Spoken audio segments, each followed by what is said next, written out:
Guys, welcome back once again to MCL. It's your boy, Mr. Love. I am back once again with another reaction video. Man, and the title of this video is very, very cool. But before we go into it, I want to remind you guys to subscribe, click the like button, share this video, leave a suggestion video, any video you want me to react to. There is a suggestion here. And before I continue, I want to tell you that it's been like in the few minutes now I've been trying to react to this video, and I've been making a mistake of not connecting my mic, but now it is on. Hope you can hear me. 1 2 1 2 mic check. So now you go back to the video. The title of this video is the evidence of life after death. Let's just learn and understand. Yes, I'm a spiritual man. I know that life is spirit, and I'm a Christian. Yeah, and I believe in God, you know. So, and I believe in life after death. Let's just dive in, watch this, and as we are watching and as I'm reacting, you understand and see my view and my take on this topic. Here we go. Imagine this. You're working in a hospice, and one person there that you've taken a liking to is a former merchant marine who's dying of stomach cancer. Let's call him Ron. One day you're sitting at his bedside reading to him, and suddenly you feel a great force take hold of you. Before you know it, you're floating in the air as if you're somehow out of your body. But guess what? There's another ghostly body floating in the air. It's Ron, and he looks at you and smiles. He looks very content indeed, as if trying to tell you that he's A-okay with clocking out and getting a new room in the afterlife. Suddenly, you feel yourself drop, as if your soul has joined your body again. On the bed next to you is Ron. He takes a few more breaths and dies. The end. Okay, so we know some of you viewers occasionally allude to the possibility of infographic show writers ingesting large amounts of hallucinogens and then writing a story. And that's because some of our tales are quite far out. Today is about as far out as it gets. And when this is finished, you might very well think differently about your life and death. Ron was real. Well, according to William Peters, the man who was volunteering at a hospice when his soul left his body. As you can imagine, William was a bit freaked out by what happened, as anyone would be. He talked to his friends about it and was like, dude, I left my body today. And his friends were like, dude, go easy on the enemy. But William knew that he'd experienced something earth-shattering, and so he started to research the matter. It was no small deal, of course. If that's true, then science needs to do some explaining, and atheists might want to start revisiting their convictions. What William found out was that what he'd experienced was something that other people have experienced, and the term for it is shared death experience. Before we talk about people who've seen incredibly mind-blowing things after they died and came back, let's first look into shared near-death experiences. First, you need to know that the term was coined by a guy named Raymond Moody. He spent 2 decades researching what happens on the other side, and during his research he realized that quite a few folks walk down tunnels toward a bright light, but some people meet other spiritual beings just before they kick the bucket. Raymond said he never quite bought the idea of near-death experiences being the consequence of something called anoxia, a lack of oxygen in the brain that leads to tripping out for a few seconds. He said that it's unlikely, and how do you explain people who are perfectly healthy doing a jig with the dying? We don't have that opinion in shared death experiences because the bystanders aren't ill or injured, and yet they experience the same kind of things, said Raymond in an interview. We should add here that most shared death experiences are different from Bill's in that people dream of the person dying, and when they wake up, that person in the dream is dead. This has happened a lot. It happened to the American artist Caldonia Curry. This is what she said. I opened the window and the snow started to come through my body, transforming into points of light that bloomed into these intricate snow blossoms. I heard my mom's voice talking to me, and I was filled with a very profound sense of well-being and love. I woke up weeping, my face covered in tears. A few hours later, her sister called to tell her mom was dead. Do a bit of research and you can find stories like this all over the web. Okay, so now the skeptics take the floor and grab the mic. Ladies and gentlemen, they say, there's nothing to see here. Don't rush back to church too fast and put a hold on that paranormal club membership payment. They say the reason this happens, and we agree it happens, is just because they're traumatized, not enough oxygen is getting to their brain, or they're affected by medicine, or they are simply dreaming. All these things can do strange things. You know, this is one thing I want to say about this, you know, in terms of it's only caused by traumatization. You know, remember, like I said in the early video, that life is a spirit. Yeah, there are possibilities, there are times we'll have connections with things that are happening. Like I said in the previous video I reacted to, of the evidence of reincarnation. Some people sometimes have a vision of a place they haven't been. When they are there, they understand how things work in that environment.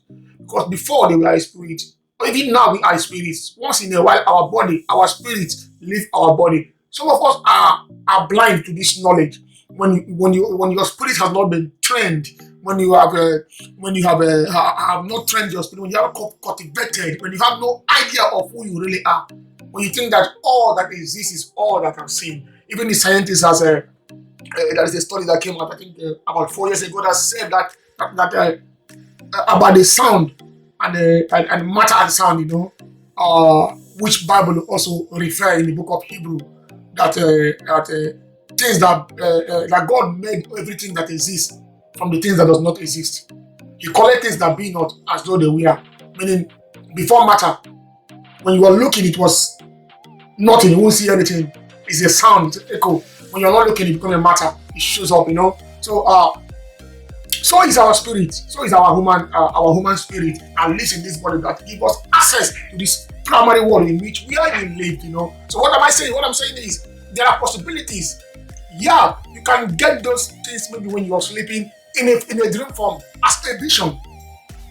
Yeah, you can equally go to places you've never been before and see things you've never seen before through your spirit. Let's keep watching so we can learn more about this. Things to the mind really equip the folks that have experienced this. Your scientific explanation for Ron floating in the air and people dying And mind you, the scientists cannot and will not yet explain it. Someday will. Time is coming because most of the things that the Bible says has already been confirmed. When they say that God created the world out of nothing, they were arguing it. But now they now come to the knowledge and the senses of sound is next to matter. Sound is next to matter. And that was how the world was created. It was a sound before say, let there be. Is a sound, then matter comes after. Let's keep going. in dreams with You guys may not buy to this, most of you scientists, you may not buy to this. I love science. One of my best courses, physics, chemistry, and maths. That was one of where I was best in the school during my schooling days. I love science. As much as I love science, but there are a lot of similarity with science. Our God is a God of science, actually. Everything is practical, but you have to be looking from the right direction. And also, when you are studying those things, study them with open mind, not making up your mind already before going into it. Not saying, "Oh, there is no such thing," first before studying. Just have an open mind. There is no God, there is no science. Just go and study. Educate yourself on that. Do the practical, not just what another person wrote. Just make your own study. Understand, do some practicals. I heard about the man who do observe what we knew a long time ago about the effect of waste. The effect of waste. The man had a water put in a bucket. He left it, and a flower too. Was making this experiment. I believe this man is from somewhere in Japan. He made this experiment in his lab. He left this flower, these two beautiful flowers, the same kind of flower, the same kind of soil. Everything came from the same place. But every day he will speak positive words to one of the flowers and one of the water. The other one he will speak also negative. Both were the same, from the same place, in the same environment, receive the same kind of sound. But the energy, the words that come towards them was what changed them within time.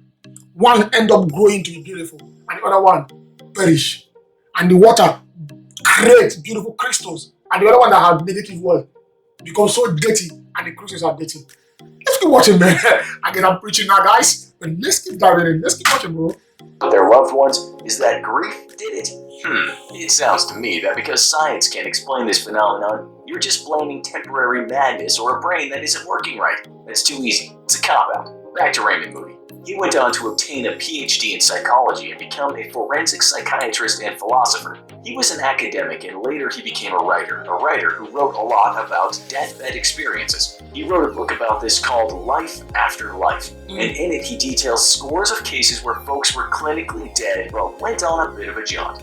Raymond also believes in past lives, having had 9 of them himself. Have you ever had deja vu? Well, that might be because you had a past life, according to Raymond. Anyway, he started writing the book after speaking to a psychiatrist named Dr. George Ritchie. George, now dead, explained that when he was 20, he died for 9 and a bit minutes. He was pronounced dead twice by the doctor, but the stubborn man didn't give up the ghost. He came back to life eventually, but only after he got a Pulp Fiction-esque stab in the heart with adrenaline. So, what happened during those 9 minutes? Well, believe it or not, he claims to have met this guy that stars in some thriller book called The Bible. Yeah, he came face to face with Jesus Christ. Christ took him on a journey through space and time, which was a bit of a trip because there were all kinds of dimensions. He once said death is nothing more than a doorway, something you walk through. Some folks have questioned the validity of this guy's experience. They said he was American and Christian, so isn't it just perfect that JC rules the universe? Why not Buddha or Krishna or Thor?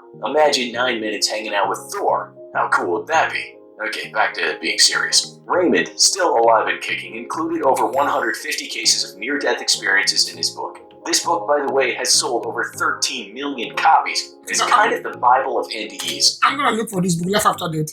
This is the lowdown on them. Many folks feel peace when released. Being dead is like being on Molly. People will tend to feel ecstatic. Many of them come out of their bodies and go someplace. Many walk down a dark tunnel. And for some folks, there's a bright light at the end of that tunnel. Some others meet another being, just like George met the Son of God. Some go back to their past, and others visit a land of sheer beauty. We should say that Raymond said he had his own NDE after he tried to take his own life. Empiricists don't believe a word of it. Or rather, they don't deny those people had that wonderful experience, but they say it has nothing to do with an afterlife. Listen on, and you can tell us what you think about this. Maybe some things just can't be scientifically. Just like what they are putting us through now, in terms of wearing masks and not wearing masks. Have to get a new mask yesterday. They said PFFC or what, I can't remember. As a customer, you have to wear that mask. But if you're working in the office, if you're the one serving the customers, you can wear the normal medical mask. I'm like, what's happening here? What is actually happening? What is the difference between the two masks? We'll be wearing the other mask and we'll be leaving. Yeah, we'll be wearing the other mask. Now you have to wear the other one as a customer and the person working there, because they say that for someone that is working there to wear the other one for a long time will affect his breathing. Even though the medical one is already affecting a lot of people's breathing and their lungs is collapsing because of it. Now we are being introduced to the other. Like I always say, I don't have to. I'm not going into to criticize whatever is happening, but I'm saying sometimes some of the things we are being told by the science has no backup. There's no backup plan from the. It's not even science. It's not even practical. If the other one that is that is giving the service can wear the other one and be okay, the other person should be okay to wear it. Let's keep going, guys. Fully explained. Perhaps that's what the Society for Psychical Research in London believed in the 1800s when they wrote about what they called deathbed visions. The main author of that paper was named William Barrett. In the early 20th century, he was a professor of physics at the Royal College of Science in Dublin. His wife was an obstetrician, and she saw a lot of women die in childbirth. Barrett spent decades listening to her stories and trying to understand the strange things that happened when people died or just before they died. He wrote a book about it, but he died a year before the book came out. So what's in the book, you're wondering? Here is one story. One woman who was on her deathbed said she saw her sister Vera. She held out her hand and said hello, but what the dying woman didn't know is that her sister had passed away some 3 weeks earlier. Anyhow, she got reacquainted and then expired herself. According to that book, that kind of thing happened to lots of people. Later in the 1970s, a researcher named Carlos Osis decided to do a deep dive into deathbed visions, but Carlos wondered how they went down in non-Christian societies, as well as Christian societies, mainly Christian, we should say. Carlos wrote that in the US, a woman was on her deathbed, pretty much comatose, but suddenly she just sat up and she had a huge grin on her face. She said, "Oh, Katie," as if looking at someone. She then flopped down and died. It turned out she had a friend and an aunt, both named Katie. But in India, things were a bit different for the most part. Dying folks did have visions, but they weren't often of mere people. Much of the time they met gods, especially Hindu gods. Carlos wrote that a lot of folks claimed to meet the Lord Yama, aka the god of death. They said hello, and then they died.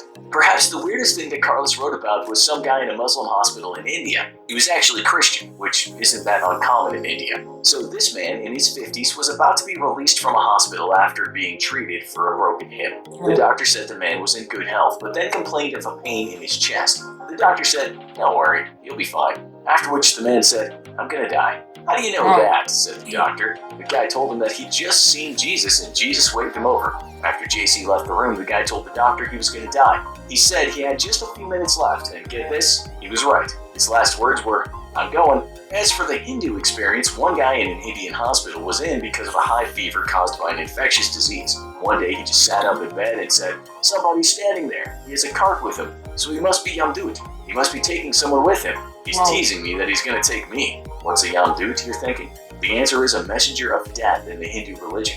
Anyway, the guy then said that someone was pulling him out of bed, and he asked a nurse to help him. It was too late. Yamdut had him. He croaked there and then.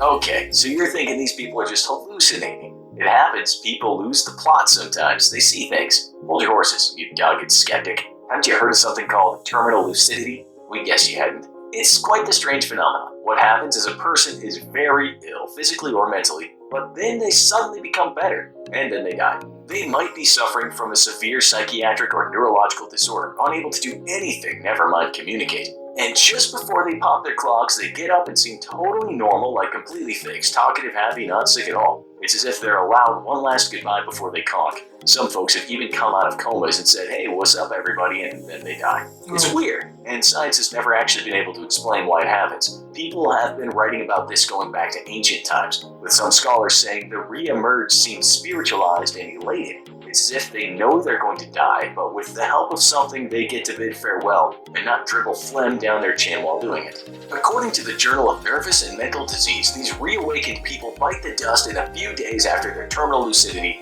and some of them go within hours or even minutes. In one case, a guy had been catatonic for 20 years. One day he stood up, looked normal, and then checked out. In the UK, a 92-year-old woman living in a nursing home had suffered from severe Alzheimer's disease for many years. During her latter years, she didn't know where she was, who her family was. She didn't know anything. She was pretty much not in this world. But guess what? One day she just turned back to normal. She recalled her past, could have long conversations, knew all her family, and reminisced with them. She was happy, talkative, perfectly normal, and then she just passed away. The researchers who wrote about this said it happened a lot. The last case, the strangest of all, was in Germany. It sounds unbelievable, and there are those that doubt it happened.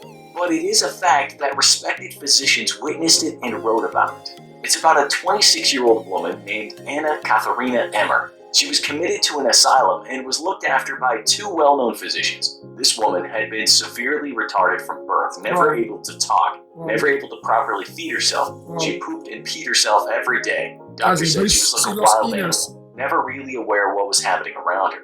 Okay, this is gonna blow you away. So one day, she was in the hospital bed after having her leg amputated because of osseous tuberculosis. Her family were there because the doctor said she wasn't going to make it. This woman that had never said a single word or recognized a family member, suddenly started chatting with everyone there. She was overjoyed, intelligent, and happy to talk about life. Doctors said she looked like she was enjoying spiritual ecstasy. For half an hour, she talked and laughed and smiled so wide. She then started singing a song that went like this: "Where does the soul find its home? It's peace. Peace, peace, heavenly peace." Half an hour later, she was dead. This is a true story. It's been talked about in journals, and no one, we mean no one, has ever been able to explain what happened. In fact, the Scientific American wrote that it was speculated that most scientists shied away from that case, and similar cases But they have no answer on don't this. meld well with scientific They have materialism. no answer on Can it. you explain it? Now you need to watch this. What happens The reason why they shy away from it because they have no answer to it.